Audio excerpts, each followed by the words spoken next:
Na tukiendelea na taarifa zetu, kiongozi wa chama cha Alliance for Real Change Mohamed Abduba Diba alizindua manifesto yake hii leo katika eneo la Kamkunji hapa jijini Nairobi. Akihutubia wafuasi wake katika uwanja huo, Dida alisema serikali yake itatizama mahitaji ya Wakenya bila mapendeleo yoyote. Dida pia alitoa wito kwa Kenya kuishi kwa amani bila kutawaliwa na ukabila. Katika muktadha huu, Dida aliwarai wananchi wote kuwa na moyo wa kutubu na kusameheana. Ametoa wito kwa wapiga kura kumchagua katika uchaguzi mkuu ujao.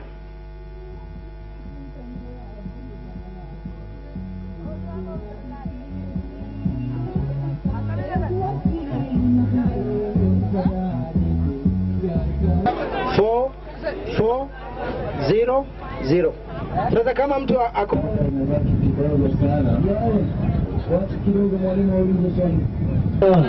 Patie mwalimu nafasi sasa.